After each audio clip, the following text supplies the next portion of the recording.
Again, my name is Alfonso Iorio. I'm the chair of the Health Research Method Evidence and Impact department, and it's my great pleasure to welcome you to this first HEI and Obstetric and Gynecology joint round. We have not held round at HEI for a little while, and I'm delighted having a chance starting with this very interesting one. Giulia Muraca will be introduced in a second, but I'd like to say that she's a joint appointed assistant professor in our department. That's why this is a joint round. With that, I'd like to pass it on to John Barrett, that I don't see on tile, but I'm sure he's there, right? So for sharing the welcome address. John, you are muted. There you go.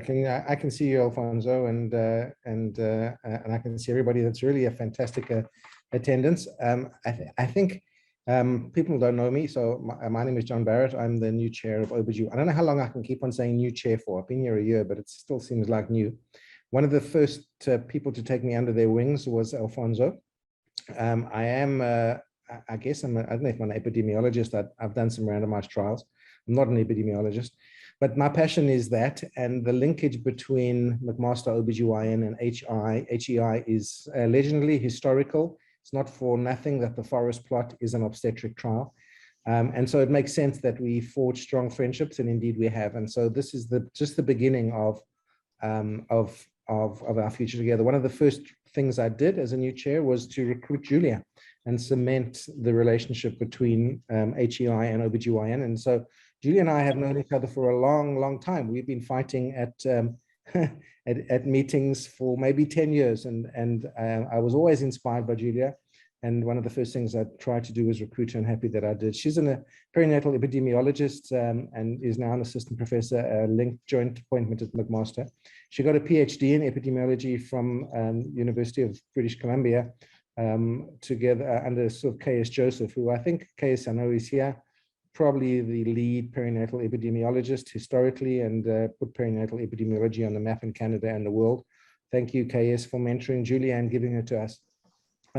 Giulia did her, as I say, a PhD in BC, and then went on to complete a postdoc in Karolinska, where she developed epidemiological approaches to identify optimal intervention rates, such as cesarean section, and to investigate the maternal and neonatal outcomes of obstetric birth. We have, Alfonso and I have brought Giulia here to Mac to cradle her in an early stage. She's already got over 40 publications in PubMed, and her recent work is published in the CMAJ, I think yesterday. And so it's going to be a landmark publication for everybody, especially those in McMaster. And I think it's really fitting that we are celebrating our union with HEI with this presentation, because it's going to be the first of many links together. So Giulia, over to you. And I think you're going to mention Mark, who's a great friend and another mentor, who's a chair before me. Mark said to me when I was offered the chair or suggested that I apply, Mark said, go for it. So I'm glad that he's here too. So Mark, now Giulia, you're going to, how's it going to work now? I've forgotten. We had this whole email. I'll just say a few words of a further introduction for Giulia, because unfortunately I'm double booked. Tell everybody who you are. I was supposed to introduce you. Yeah, that's fine. The most important person has been introduced, and that's Giulia. So I'm Mark Walker. I'm a little bit of everything. I'm a clinician, epidemiologist. I'm currently the Vice Dean Internationalization and Global Health, but did a tour of duty for chair chief for 7.5 years in obstetrics. And I just want to say two things. One, congratulations to McMaster University for recruiting John. He's, as you can see, he's a mover and shaker. He's been a mentor to me. He was my senior as I was a fellow, and he also delivered my second child. So I don't think I can say anything more about John than he's the Ubermensch. Giulia, we've been trying to get her to Ottawa, trying to recruit her for several years. We threw in senator's tickets, which probably aren't that attractive, mortgage support, everything. So I don't know how you did it, John, but congratulations. Giulia is one of the brightest minds in perinatal epidemiology, clearly extremely well trained, but she's enthusiastic, she's passionate, and incredibly brilliant. And I really look forward to her talk today, because you'll see that it's not just about the research, it's about the impact on women, on the impact of newborns, and about how to change the system and ask critical questions to reflect on practice that we do every day. And I guess that's typical for McMaster. I did do some training at Mac. Alfonso, the late Bertie O'Brien, was my mentor in health economics. He's a sore boss. He was a wonderful person. So without further ado, Giulia, we're looking forward to hearing your talk.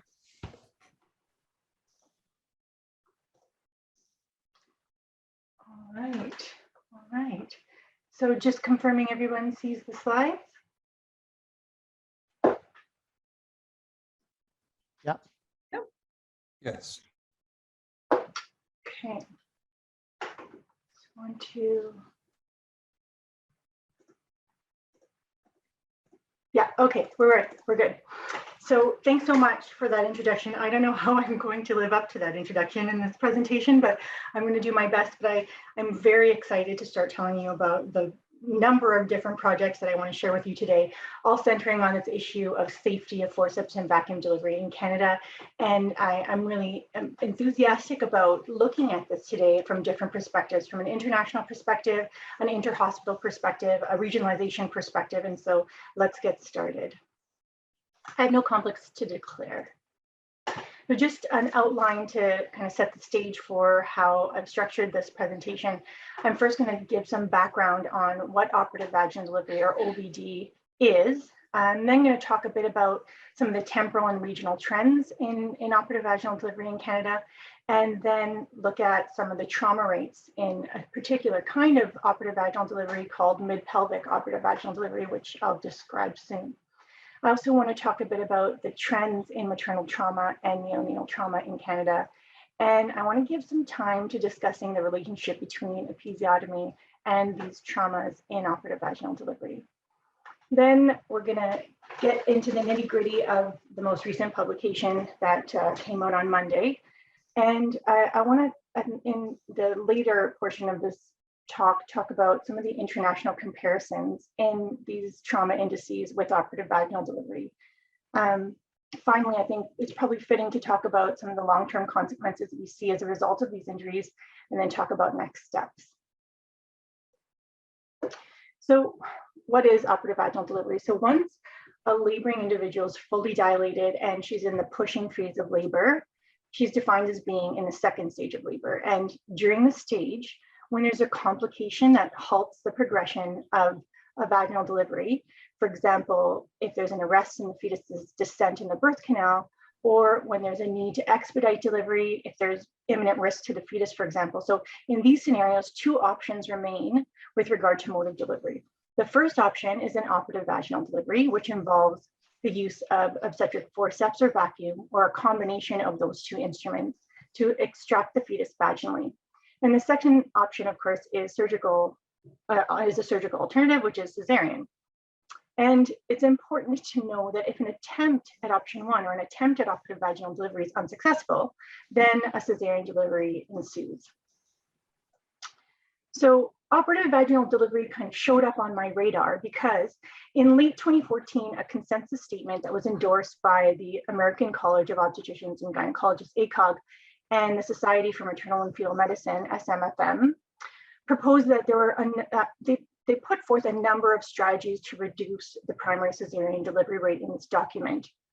One of which was the recommendation to increase the use of operative vaginal delivery. So they wrote, OVD in the second stage of labor should be considered a safe, acceptable alternative to cesarean delivery.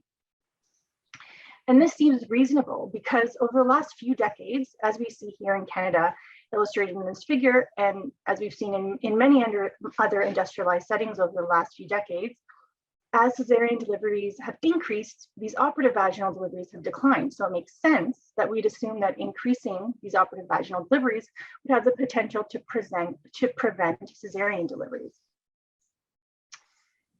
And with this decline in operative vaginal deliveries, it's important to recognize that the training opportunities in performing these deliveries has also declined.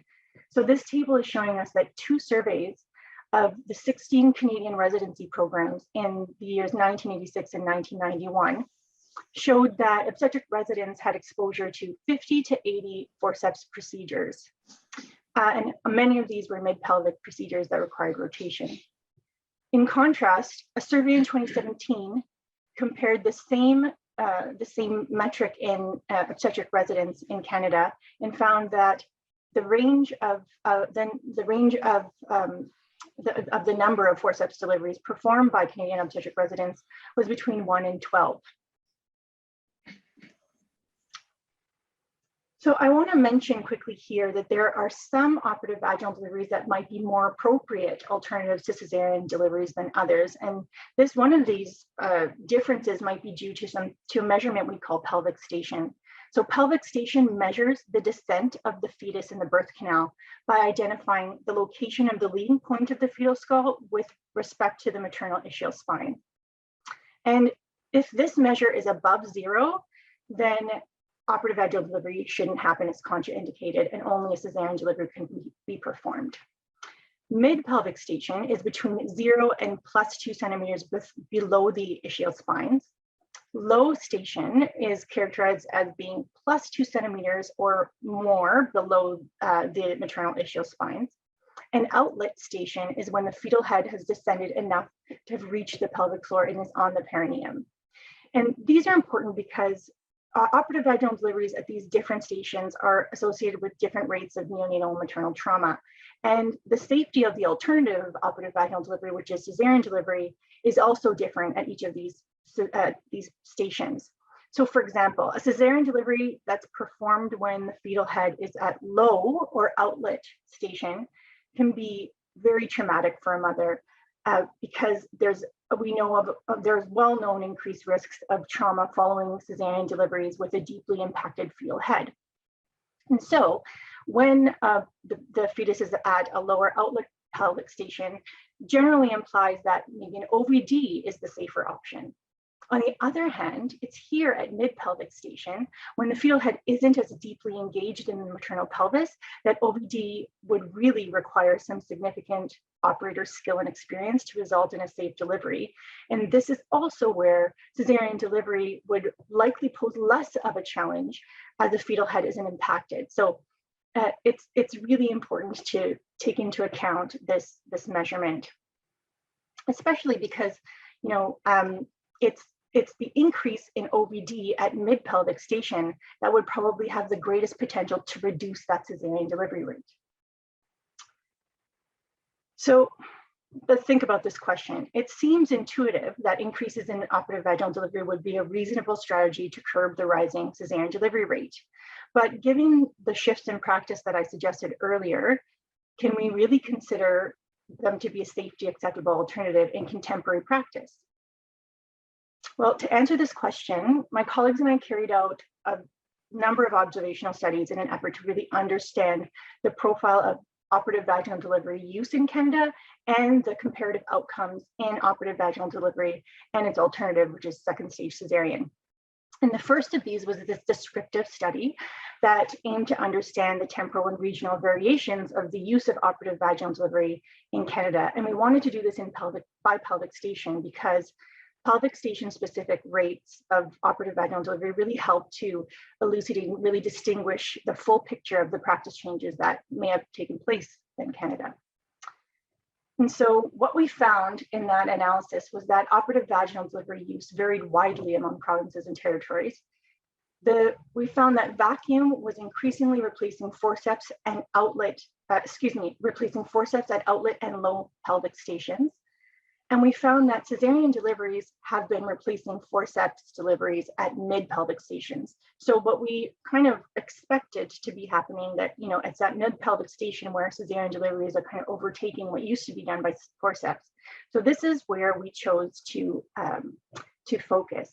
So we carried out 2 studies following that descriptive study to compare perinatal and maternal morbidity and mortality in mid-pelvic operative vaginal delivery compared with second stage cesarean delivery. In an effort to answer that question, is it safe and acceptable to increase cesarean delivery to increase operative vaginal delivery as a strategy to reduce cesarean delivery. So these two studies differed in many ways. They differed in data source, one being pan-Canadian hospitalization data, and the other being from a provincial perinatal data registry with more granularity. They also used two different methodological approaches. One used multivariable logistic regression, and the other used a multinomial propensity score analysis. But the primary outcomes of these studies were identical, and they were severe perinatal and maternal morbidity and mortality. And as much as I'd love to go into the findings, they're really beyond the scope of this presentation. The secondary outcomes of both of these studies, though, are very relevant, as they were composite maternal and neonatal trauma.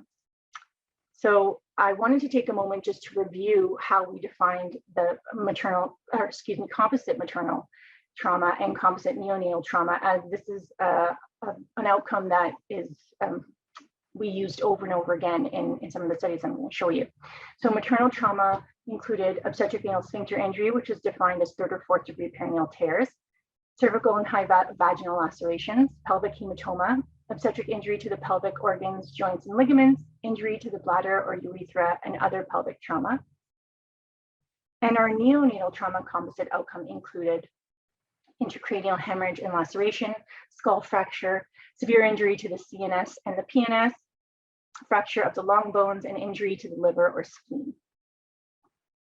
And I wanted to take a moment to talk about the validity of perinatal information in the data sources that we used. So validation studies on the perinatal information in these databases have found that most obstetric and maternal neonatal indicators show high degrees of accuracy. Some key results are tabulated in this table. In particular, we see here 3rd and 4th degree perineal lacerations or obstetric anal sphincter injury with the very high sensitivity and specificity rates of 97.1 and 94.7 sensitivity rates, 3rd and 4th degree tears respectively, and specificities of 99.9 for both. And we also saw the accuracy of neonatal morbidity diagnosis were also high. And we see intraventricular hemorrhage and fracture of the clavicle with very high sensitivity and specificity rates.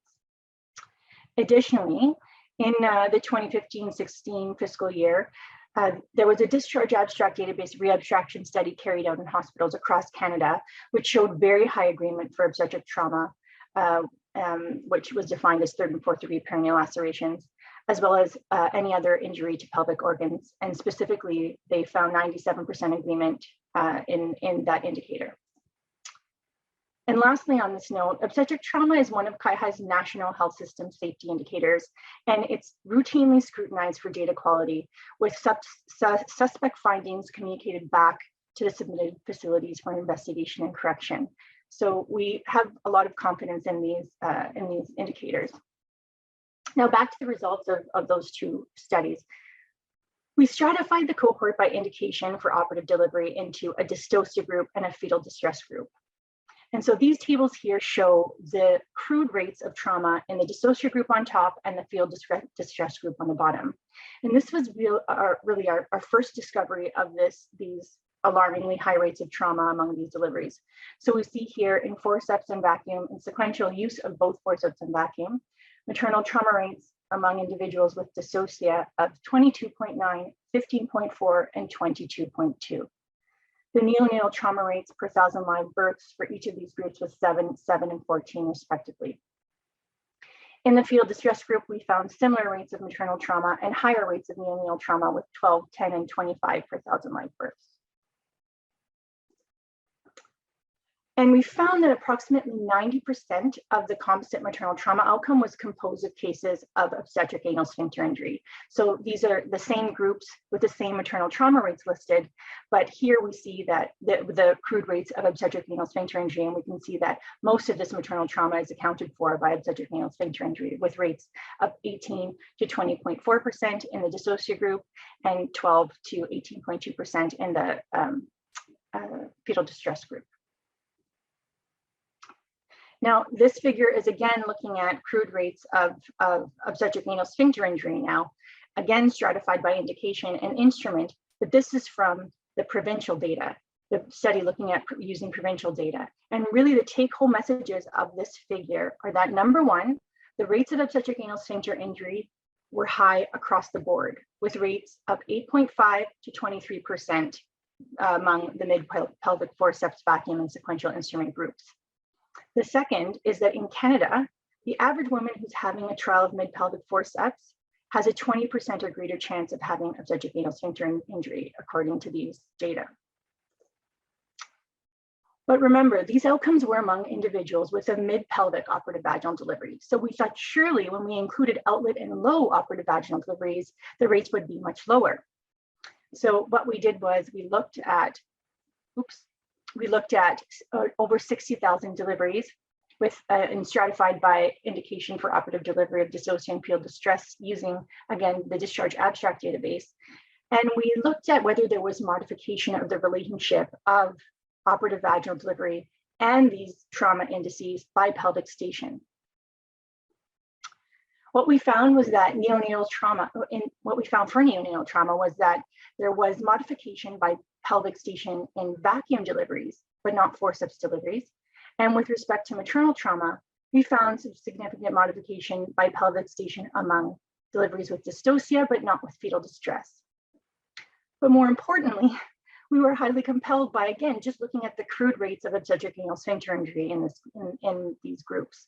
So even at outlet station, you can see on the far left, individuals with dystocia having a forceps delivery at outlet station were reported as having 18% rates of obstetric anal sphincter injury. That value in the fetal distress group was 25%. And this is the same figure, but here showing these rates of obstetric anal sphincter injury in these groups among individuals with and without an episiotomy. So what's important to note here is that women who had a forceps delivery with an episiotomy had a lower rate of obstetric anal sphincter injury compared to those who did not. And this was not evident with vacuum deliveries. I should note here that we didn't have information on type of episiotomy due to the lack of information in the data source. But based on some information from other provincial perinatal databases in the country, we know that a small proportion of approximately 5% would be median episiotomies, and the vast majority, over 95%, should be mediolateral episiotomies. So we know that operative vaginal delivery is strongly associated with increases in maternal and neonatal trauma. We know that rates are high.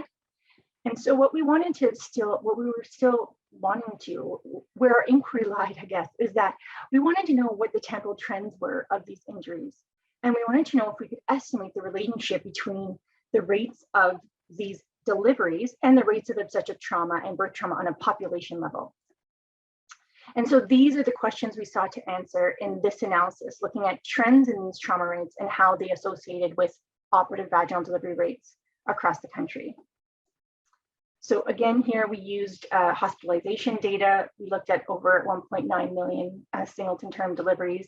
We stratified our cohort by parity and previous cesarean delivery, looked specifically at maternal and neonatal trauma, and measured, one, the temporal trends in both obstetric or maternal and neonatal trauma, and secondly, used ecological random intercept Poisson regression to estimate the association between the rate of operative vaginal delivery use and the rates of these traumas, adjusted for maternal age, hypertensive disorders, diabetes, labor induction, and macrosomia.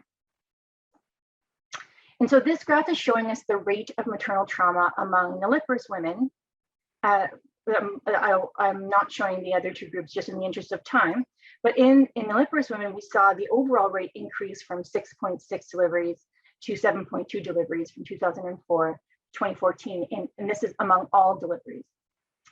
But then when we stratified by mode of delivery, we saw that in operative vaginal deliveries, this increase in maternal trauma rate was most pronounced in, the increase in maternal trauma rates was most pronounced in our operative vaginal delivery group from 16.6 to 19.4. And then when we further stratified by instrument, we showed that while maternal trauma increased with forceps vacuum and the sequential application of both these instruments, the greatest increases occurred among forceps deliveries. And that was, we saw an increase from 19.4 in 2004 to 26.5 in 2014. And with respect to neonatal trauma, so here in panel A, we see that overall rates of neonatal trauma didn't change appreciably over the study period. Again, this is restricted to nulliparous women. In panel B, we see that among those who had an operative vaginal delivery, the rate of neonatal trauma increased significantly from 4.5 to 6.8 per thousand deliveries. And then again in panel C, we see that the most pronounced increase was among forceps deliveries from 7.4 to 14.3 per thousand deliveries over the study period. The results of our ecological Poisson regression are tabulated here. And what they showed was that operative vaginal delivery was positively associated with maternal trauma, which we would expect. And so, for example, we saw here in the forceps delivery row that an adjusted rate ratio of 1.9 with forceps deliveries indicated a 9% relative increase in obstetric anal sphincter,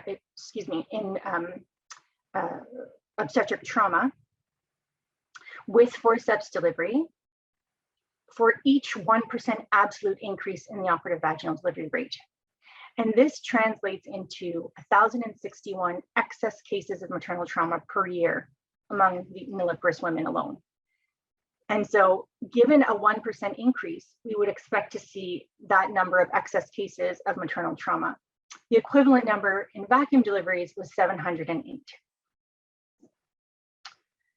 So in summary, for that analysis, increases in obstetric trauma among operative vaginal deliveries were seen as the rate of use of those deliveries had declined by 11%. And this suggests that the safety of these deliveries is declining, particularly with forceps. This could be due to a number of reasons: decline in expertise, less proficiency in selection of candidates for these deliveries. Perhaps we're reserving operative vaginal delivery for more severe cases. This analysis couldn't answer those questions. Also, what we found was the 6 to 11% increase in obstetric trauma per 1% absolute increase in rates of operative vaginal delivery, depending on parity in previous obstetric history. So we saw that this rate was increasing, and you'll remember in one of our previous analyses, there were some hints that episiotomy was a key element here. So we wanted to investigate some reasons for why we were seeing these increases, and given what we saw in that analysis with episiotomy and what's been found to be an important modifiable risk factor for obstetric anal sphincter injury in the literature in several settings, we wanted to take a real detailed look at episiotomy use across Canada, and we wanted to look at its use with operative vaginal delivery in particular and quantify the association of episiotomy with these obstetric anal sphincter injuries among operative vaginal deliveries. So in this analysis, we looked at over 2.5 million deliveries, and we, as I mentioned, looked at deliveries with and without episiotomy, and we stratified by mode of delivery, looking among spontaneous vaginal deliveries and operative vaginal deliveries. We again did that same stratification, looking at nulliparous women, parous women without a previous cesarean delivery, and parous women with a previous cesarean delivery. And our primary outcome in this analysis was obstetric anal sphincter injury. And we wanted to look at these temporal trends in the use of episiotomy among these deliveries, and also look at that association, which we estimated using log binomial regression. Our findings on the temporal trends in nulliparous women are shown in this figure, and we see that the rate of episiotomy declined between 2004 and 2017 in spontaneous vaginal delivery in the yellow line, as we would expect. But what was unexpected was we also saw these declines in episiotomy use in forceps and vacuum delivery, which is surprising. And these figures here show the adjusted rate ratio for obstetric anal sphincter injury in deliveries with episiotomy and without. And these four panels are showing this in spontaneous vaginal delivery, forceps delivery, vacuum delivery, and sequential instrument use. The horizontal line in each of these panels represents the null value. So values above indicate higher rates of obstetric anal sphincter injury with episiotomy. Values below indicate lower rates of obstetric anal sphincter with episiotomy, or protective effect of episiotomy. And what we found was that, first of all, there was a lot of variation based on parity and previous cesarean delivery. We also found that with forceps delivery among nulliparous women and women with a vaginal birth after cesarean delivery, the use of an episiotomy was protective against obstetric anal sphincter injury. And this wasn't true in parous women. Again, with vacuum, we found nulliparous women had a protective effect with episiotomy. And this wasn't found to be true in women with VBAC or parous women without a previous cesarean delivery. So we found these significant decline or decreases in the use of episiotomy among vaginal deliveries of singleton infants at term in Canada. And this was particularly true among operative vaginal deliveries. We found what we thought we would find among spontaneous vaginal deliveries, which was that episiotomy is associated with increased rates of obstetric anal sphincter injury, which mirrors what we found in many previous randomized trials.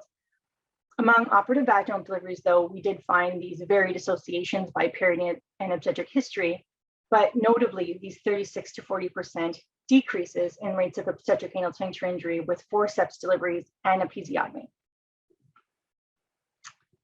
So to summarize all this entire body of work, what we know is that rates of operative vaginal delivery are declining, especially with forceps. Rates of maternal trauma, as measured by obstetric anal sphincter injury in particular, and neonatal trauma are high at all pelvic stations. Rates of maternal and neonatal trauma are increasing. Rates of episiotomy with operative vaginal delivery are decreasing. And operative vaginal delivery in nulliparous women without an episiotomy is associated with higher rates of obstetric anal sphincter injury. That's a typo there. So when we're looking at answering this question, should this be considered a safe, acceptable alternative to cesarean delivery? It's safe to say that encouraging OVD as an alternative to cesarean without either increasing skills in performing or selecting candidates, this will likely lead to increases in obstetric trauma and birth trauma. So when the new iteration of the OVD guidelines were published in June of 2019, we expected that these high rates of trauma would be highlighted. Instead, on the subject of the rates of OASI, the guideline reads, it's generally accepted that OASI rates are higher with assisted vaginal birth than with spontaneous vaginal birth and are higher with forceps than vacuum.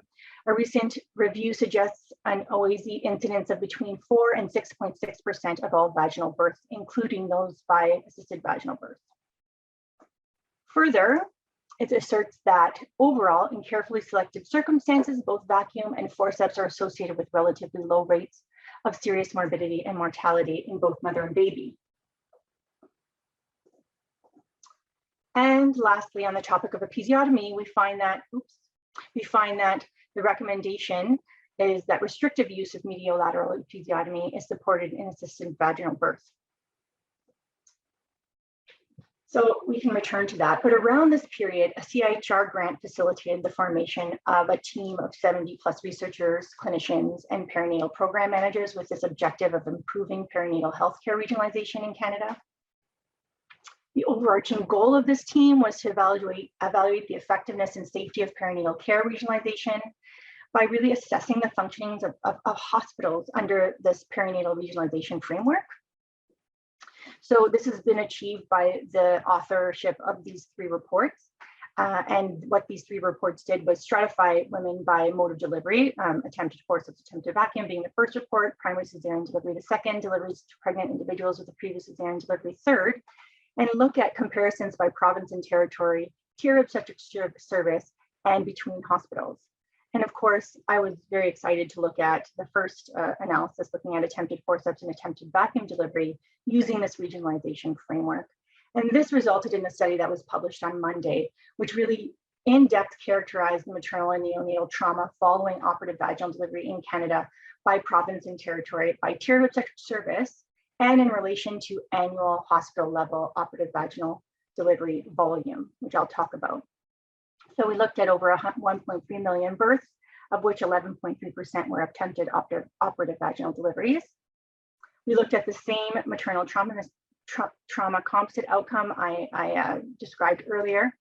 We looked at the same neonatal trauma composite outcome, but included neonatal seizures and neonatal death in this outcome.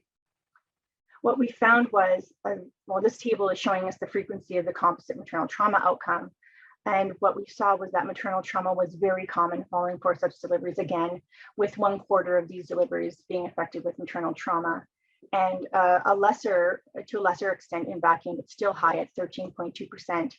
And we did see those high obstetric anal sphincter injury rates with rates of 21.5 and 11.7 in forceps and vacuum. When we looked at neonatal trauma rates, we found that the rate was 9.6 per 1,000 live births for both instruments. And this was mainly due to brachial plexus injuries and seizures. When we looked at the rates of maternal neonatal trauma by province and territory, we again saw these wide variations. We can see those 25.3 and 13.2 averages in the country. And we see a lot of variability here with some high rates in Alberta, Saskatchewan, Manitoba, Nova Scotia, and PEI with forceps, and high rates with vacuum in Saskatchewan, Manitoba, and Nova Scotia. This is a similar figure showing these rates of, but now we're looking at neonatal trauma. And we see again on the far right, the national rates of being 9.6 per 1,000. We didn't find any rates of neonatal trauma that were outliers by province and territory among forceps deliveries, but did find that in Alberta and Prince Edward Island, there were higher than the average rates of neonatal trauma. When we looked at these rates by tier of obstetric service, we found that in this is showing the rates of both maternal trauma, the rates of maternal trauma in both forceps and vacuum deliveries, forceps in the open circles, vacuum in the solid circles. And this is showing the tiers of service in Ontario. What we see here is that the rates of trauma are not surprisingly always higher with forceps deliveries, but what's interesting is that there's not very much difference between the rates of trauma by a tier obstetric service. We also looked at the association of trauma and hospital level annual operative vaginal delivery volume. So we carried this out because we wanted to see if there was a relationship between the volume of operative vaginal deliveries performed in a hospital and the rate of trauma with operative vaginal delivery in that hospital. And so for this analysis, we related the annual volume of forceps or vacuum delivery in a hospital with the rate of trauma with that instrument in that hospital, while adjusting for all the covariates listed at the bottom of the slide. So this line on the left shows that the adjusted rate of maternal trauma among forceps deliveries decreased as hospital forceps use increased to 30, after which no forceps volume and maternal trauma relationship was seen, with most hospitals averaging between that 23 and 25% average rate. So the key findings here were that the rate of maternal and neonatal trauma with operative vaginal delivery is high, again, and especially in some provinces, tiers, and hospitals. Hospitals with even in the highest tiers of service also had high rates of trauma even after adjustment. And whether a hospital performed 30 or 450 forceps deliveries per year, the rate of maternal trauma was still between 23 and 25%. And this was true in vacuum as well, whether a hospital performed 200 or 1,000 vacuum deliveries per year, the rate of maternal trauma was still constant between 14 and 16%. So I think what I'm going to do is, well, maybe I'll talk a bit more about this. So I just want to talk about how does Canada compare with other countries with respect to trauma associated with operative vaginal delivery. So comparative statistics that are routinely published by the OECD have regularly characterized Canadian rates of maternal trauma as being the highest among member countries. So the average rate of obstetric anal sphincter injury with operative vaginal delivery among these 24 OECD countries in this figure was 5.3% in 2019. And Canada stands out with the highest rate at 16.3, which is lower than what we saw in the forceps rate because it's the aggregated rate of trauma in forceps and vacuum deliveries combined. I should note that this unfavorable position of having the highest rate among these countries was true of Canada in 2015 and 2017 as well. Now, some of these differences between countries may be due to differences in measurement or reporting, type of instrument used, that is probably a big factor, since some of these countries have abandoned forceps use altogether. And now, when we think about the fact that maybe some of these countries have stopped using instruments such as forceps, the logic might be that these countries may have lower rates of maternal trauma, but they must be that must be a function of them having higher cesarean delivery rates. So this figure is busy, and I apologize for that, but focus on the orange bars at the bottom of the figure, which correspond to cesarean delivery rates in these countries, and also are measured against the primary axis here on the left. And the black diamonds are showing us the rate of maternal trauma with operative vaginal delivery, and that's measured on the secondary axis on your right. So what we see here with Canada having a much higher rate of obstetric anal sphincter injury than any of the other countries, and a number of countries having lower cesarean delivery rates and lower rates of obstetric anal sphincter injury, like Finland, Norway, Sweden, and the Netherlands, for example. And these high rates have been reported from other groups as well, putting Canada in this unfavorable light. We see in a recent study that compared obstetric anal sphincter injury from the first vaginal delivery. We see this increasing rate of obstetric anal sphincter injury with forceps between the years of 2004 and 2016. And here we see the obstetric anal sphincter injury trends with vacuum. And again, Canada has this unfavorable position of being high and increasing, having rates that are high and increasing. So this seems like a good moment to maybe just address the question, what does it mean clinically for an individual to have an obstetric anal sphincter injury? Are there any long-term consequences to these injuries? Should we even be concerned? Well, we know that obstetric anal sphincter injury can result in many different complications, chronic complications such as urinary incontinence, dyspareunia, other pelvic floor disorders, but probably the most distressing of which is anal incontinence. And in our obstetric anal sphincter injury guideline from the SOGC, it states that rates of anal incontinence following the primary repair of obstetric anal sphincter injury have been found to be between 15 and 61%, with a mean of 39%, and that this rate increases with time from 31% at 3 to 6 months to 54% by 8 years. There's a lot of work that has been done in this area to try to characterize what the long-term consequences are in women who have had these injuries. But I wanted to talk to you really quickly about this study, mainly due to its long-term follow-up of 20 years, which looked at fecal incontinence in no 1 and 2 in individuals with no 1 and 2 obstetric anal sphincter injuries in a cohort of women in Sweden. And so what we see here is that fecal incontinence, which is the involuntary loss of liquid or solid stool,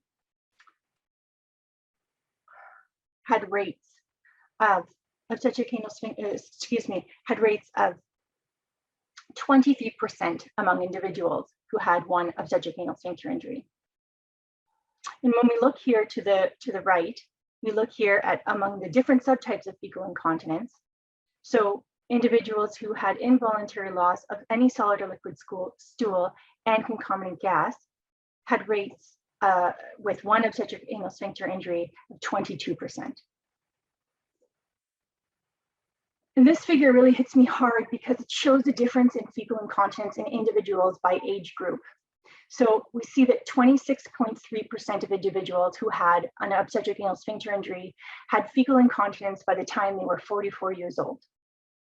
The incidence of fecal incontinence among women with 1 obstetric anal sphincter injury seems to be even further elevated in postmenopausal individuals, with these rates reaching over 30% in women over 55. And so I have to agree with the authors when they describe the clinical implications of their work in this way, saying these long-term consequences are appallingly bleak, and the risk of a repeat obstetric anal sphincter injury is distressingly high. Leave that for a question. So just very quickly, what can we do about this? So on Monday, alongside the publication that came out in the CMAJ, the team for Improvement in Perinatal Care Regionalization published a report on the safety of operative vaginal delivery in all of the hospitals that had a delivery between April 2013 and March 2019 in Canada, excluding the province of Quebec. And all of the rates of maternal and neonatal trauma by hospital are listed in this document.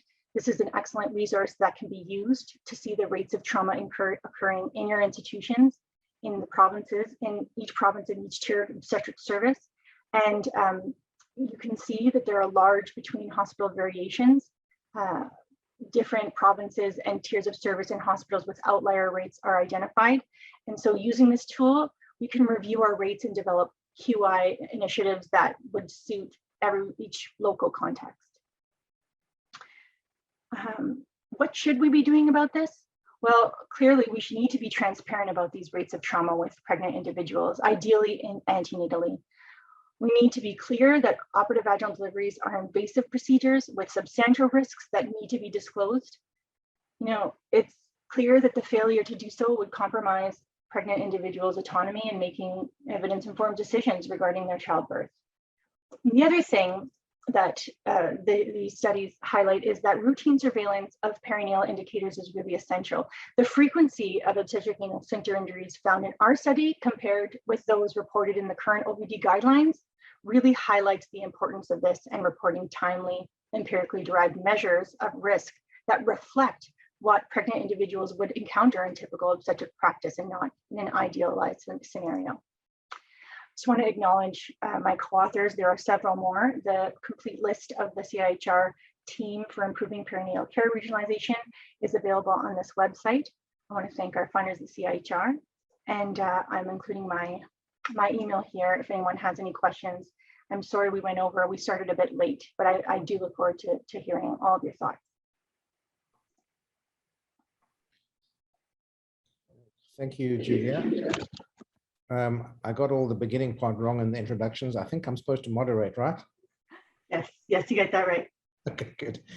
Okay, so that we're open to questions. There are a lot of epidemiologists and methodologists in the audience, and we could have those kind of questions. There are some obstetricians and there are some both. So anything's open, any particular questions, you can either just, I can't see all your hands, there's 66 of you there or something. So you can either just type it in the chat or start speaking. Either one of those will work. The floor is open. I am monitoring the chat, so if you want to put a chat in, I can see. I know Christine said in Ontario there are benchmarks discouraging episiotomy. That's true. So routine episiotomy is not practiced by, is actively disencouraged, and there's a dashboard indicator for where it is. But it's possible that that sort of philosophy translated to forceps and vacuum, which is the wrong philosophy. I think, well, Julia's showing it's perhaps not ideal, but that's where it comes from. And Christine's asked a question, what's the rate of hiatus tears in vaginal birth? And yeah, I'd like to follow on that question. So what's the rate? And I don't trust the rates anymore. I mean, you just quoted an SOGC. For those of you who don't know, the SOGC is the Society of Obstetricians and Gynecologists Canada. You just quoted an SOGC publication, which is supposed to be the Bible for obstetricians and gynecologists, of an OASIS rate of 4 to 6%. While you were talking, Giulia, I did a quick Google search from WHO publications, couple of PubMed publications, all quoting 4 to 6 to 7%, and your study found sort of 20% or 16%. What's going on? Why is the data different? So that quote of 4 to 6% is aggregating all vaginal deliveries. So it includes spontaneous vaginal deliveries and operative vaginal deliveries. So the rate of obstetric anal sphincter injury among non-assisted, so spontaneous vaginal deliveries, is closer to 3%. And because those are the vast majority, when you look at that group of women, that's why that rate is very misleading. When we say between 4 and 6.6%, what we're saying is for women who have a completely different birthing experience, the majority of women who have a completely different birthing experience, they have a rate at 3%. But these 2.9% of women in Canada who are having forceps deliveries have a far different outlook when it comes to their obstetric anal sphincter injury risk being 1 in 4. Right, and that high rate is consistently in all sorts of data. It's not just your data who's found that, right? Right. And so that's, and it's an interesting question to look at what our rates of obstetric anal sphincter injury are in our non-assisted vaginal births, so in our spontaneous vaginal deliveries. And you'll remember in that slide I showed you with the OECD countries, we also have higher rates of obstetric, of maternal trauma that they define as obstetric anal sphincter injury in our spontaneous vaginal births. It's not as striking, of course. I think it's 3.5 versus the closest neighbor, I believe is Denmark at 2.9. So it's certainly not as alarming, but we do have a higher rate even among spontaneous vaginal deliveries, which points to something in maybe the way that we identify obstetric anal sphincter injury compared to other countries, but you certainly don't see that huge difference that you would see if it were 100% due to kind of just the way we report things here, because as you saw the differential in those rates between where we are compared to our next neighbor on that list. Right. Kristen's a psychologist in our department who's asking on the psychological impact, predictable question for me. Because it's pervasive and long-term. That's a very important part of the long-term outcome of these kind of traumas. Any information on that? Yeah, well, what I want to tell you is that I have started numerous emails to you in particular to talk to you about how we should look at these long-term outcomes, Kristen, because I mean, there's lots of people who have looked at and found high rates of PTSD in women who have had obstetric anal sphincter injuries, and in women who've had traumatic experiences in childbirth altogether. But certainly these are often, they're unexpected and they're emergent events. So there's high rates of women with PTSD. And I think when we're trying to answer the question you're asking, which I think is incredibly important, it's just very difficult because health-seeking behavior for this kind of a complication is really hard. It's really hard to know who you're getting. It's stigmatized. Lots of people don't talk about it. So we're probably, all of the rates of complications we're seeing are probably very underreported. And I think when it comes to the mental health issues associated with these, it's definitely going to be a huge issue. I really want to talk to you more about this though. As a post-obstetrical trauma surgeon, I can confirm that it is has a huge impact on how people feel about themselves, how they experience sexual relations, how they go out in society, how it affects their professional status.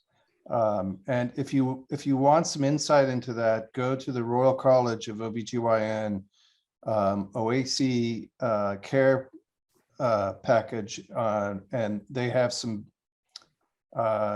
stories from women who have had this sort of trauma, and I think they're very compelling. So I think that the issue is this, everybody would accept that an operative vaginal birth is a potentially traumatic event. And you've demonstrated quite clearly that it is a traumatic event and under-recognized. And perhaps Canada is the worst place to have that in the world, in the rest of the world. And some places are worse than other, perhaps. The alternative is not a vaginal birth. The alternative is cesarean section. And we mustn't forget that cesarean section is by definition an obstetric trauma. Right? Because unfortunately or fortunately, we've gotten so good at it that people don't recognize cesarean section as an obstetric trauma. But I can tell you that I have lots of stories of people who've got post-traumatic stress incidents from having very traumatic cesarean sections in the second stage of labor with impacted fetal head and fractured baby skulls in the same way. So I think what you're getting at is really an outcome-based comparison. Many years ago, I did a randomized controlled trial comparing vaginal birth in twins to cesarean section because there was a question of whether we should abandon vaginal birth because it was too traumatic to the babies. That is what I completely agree with you, John. I really do. And I'm sorry to cut you off because I just want to center us again, because I think that that's incredibly important, but that's not what we're talking about. So today I specifically didn't want to have these discussions about comparing, because I agree with you. There's lots of traumatic events that occur even in a spontaneous vaginal birth. This is not evaluating the merit of different modes of delivery. All it's saying, all of these data are telling us is when we do these deliveries, if we want to continue to do them, we need to tell women what's going to happen to them or what we know has happened to women just like them. And we have to try to do better because other places seem to be doing better. And it seems that this is an across the board, across the country, across our tiers of service, across our hospitals issue. So it's something that we collectively, probably, hopefully, is a kind of combined effort. Not sure that it could ever be done nationally, but hopefully, have a large collective buy-in to, as a community, improve our rates in these deliveries. That's definitely. I accept what you're saying, Julia, and you can see why Julia and I have argued for the last 10 years. I accept what you're saying. We've always got to try and do better, especially when there's regional differences and especially when there are country differences. But your very first statement was, we should tell women what the alternatives are. We don't know what the alternatives are until you compare that to the option. So however better we get at reducing the rates, and for sure we have to, and you make a good argument for training by demonstrating how little our residents are now experiencing that. If you really want a true and informed option about the options, you have to know in a randomized controlled trial fashion what the alternative trauma is. And absolutely, absolutely, and I don't disagree with that. But it's simple. We talk about the risks with cesarean delivery, and we talk about the risks with operative vaginal delivery. That's it. Is there any information, Giulia, that one can gather? You showed compelling data where there was not an effect depending on the volume in the hospital. But one wonder if that volume is spread in bigger hospital across a larger number of surgeons. And it would be very interesting because, all what you are saying about training may be an avenue to go down. Or instead, we would need, as someone suggested on the chat, to think which intervention might work and start comparing them. So do you have any information at the operator level? No, I would love to get information on the operator level. We don't have that. And I've thought a lot about different ways that could really elucidate this issue. And so, and there's two issues that I've been thinking about in our kind of the lack of nuance we can infer from our data because of the lack of information on provider, which is, one, we don't know if we're seeing clustering by observation by provider, and two, we don't know exactly what you're saying. Is this when we're looking at this measure of volume versus rates of trauma, are we seeing that it's just that it's spread out across more operators? I'm not sure, and I don't know that would be something that you could do. Obviously, I don't think you can do it on a large scale, but it's certainly something that a department could do within their, as a sort of an internal auditing process to see. But it's definitely, you're definitely going to see some major differences if you look at it from the operators. Yeah, a couple of comments in the chat.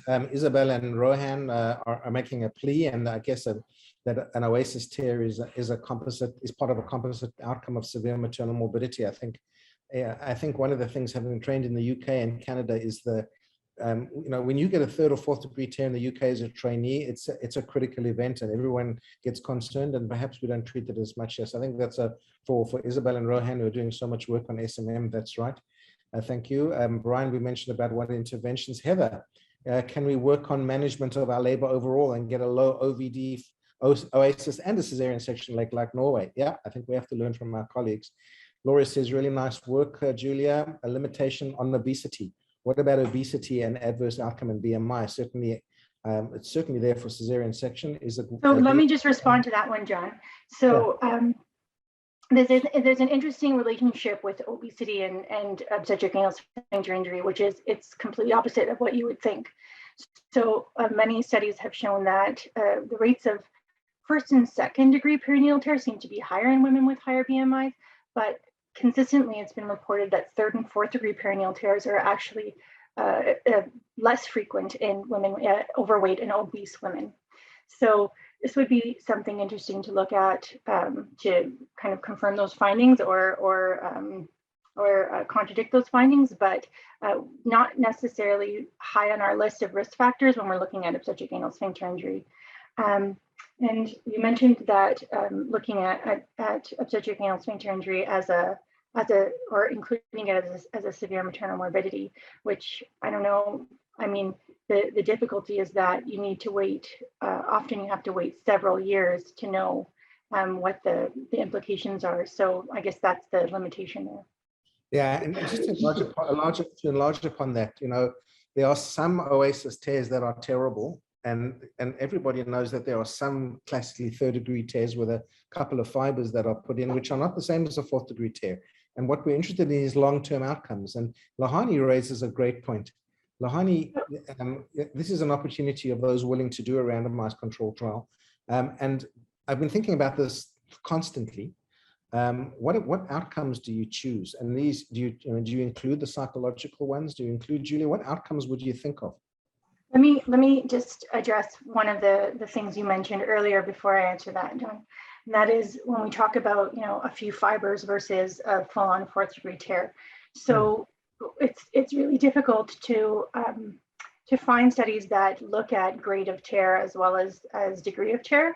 But I did find a few studies that have looked rigorously at the rates of long-term outcomes in obstetric anal sphincter injury, depending on grade of tear. So this is a study that was published in Female Pelvic Medicine and Reconstructive Surgery in 2015, which looked at the rate of fecal incontinence and anal incontinence at 2 years after delivery by degree of perineal laceration. And I think it will surprise a lot of people to see that when they looked at 3A versus 3B tears, and they looked at their p-value, there was no difference in the rate of flatal, fecal, or anal incontinence between 3A and 3B tears. And what's even more surprising is that when they looked at fourth-degree tears versus all third-degree tears, they found no difference in the rates of fecal and anal incontinence, and they found a significant increase in flatal incontinence. So I think this is quite informative when we think about, oh, well, maybe 3A tears are overrepresented. Maybe 3A tears are overrepresented, but that doesn't explain away or that doesn't excuse the fact that we're seeing these 3A tears, or, you know, really make it any more palatable. The question about a randomized trial, I was discussing this with Mark yesterday over the phone, and I mean, I think there's so many issues.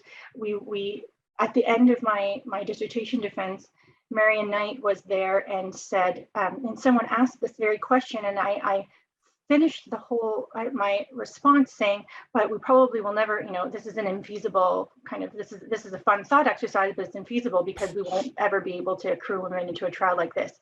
And she chimed in and said, actually, someone has just surveyed our population in the UK to see whether there is clinical equipoise to carry out such a trial. And that was, I guess, in 2018. So I revisited this with her this year and said, so what were the results of that survey? Did you find clinical equipoise? Is someone undertaking this trial? I can't find any literature on it. And she said it just went nowhere because they didn't find clinical equipoise. So clinicians were unwilling to enroll or participate in such a trial because they felt so strongly that they knew what instruments they were going to use and they wouldn't leave that up to chance. Yeah, so that was before this data, Julia. You see, right? That was before. Oh yeah. Well, that's with UK data, which looks very different. Exactly.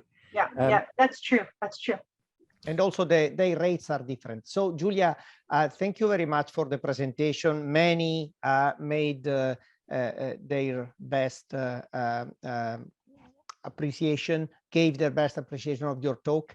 In the spirit of HEI, I would suggest that we'll save the chat for you with all the comments, but we also will give you an opportunity, if you like, to schedule in the near future a discussion round, if you want, for those who have been exposed today, wants to come back and not be exposed to any more result, but plan for which analysis might come next, or really, is Canada different, and is there any way we can brainstorm together, providing avenues for decreasing, hopefully in the future, this rate.